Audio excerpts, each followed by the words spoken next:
48 ঘণ্টা তাৰমানে প্ৰথম মই বজাইছিলোঁ 2017 চনত 26 ঘণ্টা 41 মিনিট গিনিছ ৱৰ্ল্ড ৰেকৰ্ডৰ কাৰণে, সেইটো 17 চনত আছিল। তাৰপিছত মোৰ ৰেকৰ্ডটো 5 বছৰ পিছত 2023ত ব্ৰেক কৰিলে ষ্টিফেন অলিভাৰ বুলি অষ্ট্ৰেলিয়াৰ এজনে। তেওঁ মোতকৈ 3 মিনিট বেছি বজালে, 26 ঘণ্টা 41 মিনিটতকৈ 3 মিনিট বেছি বজাই ব্ৰেক কৰিলে। তাৰপিছত 2023ত মই এগেইন 36 আৱাৰ নন ষ্টপ বজালোঁ, আৰু বজোৱাৰ পিছত গিনিছৰ পৰা কাউণ্ট হৈছে 32 আৱাৰ্ছ। এতিয়া অফিচিয়েলি তেওঁলোকে ডিক্লেয়াৰ দিয়া নাই, কিন্তু তেওঁলোকে কাউণ্ট কৰি থৈছে। আৰু তাৰপিছত ভাবিলোঁ মই এইটো আৰু অলপ আগুৱাই দিওঁ, গতিকে টাৰ্গেট ল'লোঁ 48 আৱাৰ্ছ, কিন্তু 32 আৱাৰ্ছ যিহেতু মোৰেই আছে, গতিকে তাৰ পৰা অলপ বেছি বজালেও ৰেকৰ্ডটো ব্ৰেক হয়। এতিয়া সেইটোৰ কাৰণে মই তথাপি টাৰ্গেট লৈছোঁ 48 আৱাৰ্ছ। এইটো কোন তাৰিখে হ'ব?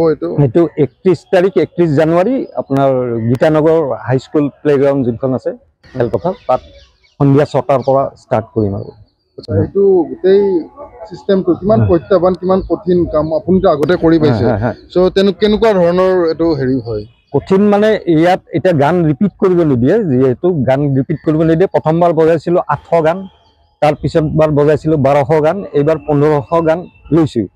আৰু এই গানসমূহ মনত ৰখা অতি কষ্টকৰ, আৰু বজাওঁতে প্ৰথমবাৰ হাতো কাটিছিলে, হাত কাটে আৰু 3-4 মাহ হাত মুঠি মাৰিব নোৱাৰি, বিষায়। এইটোৰ কাৰণে প্ৰেক্টিচ লাগিব বহুত, আৰু কিছুমান হাতৰ এক্সাৰচাইজ আছে, সেইবিলাক কৰি আছোঁ।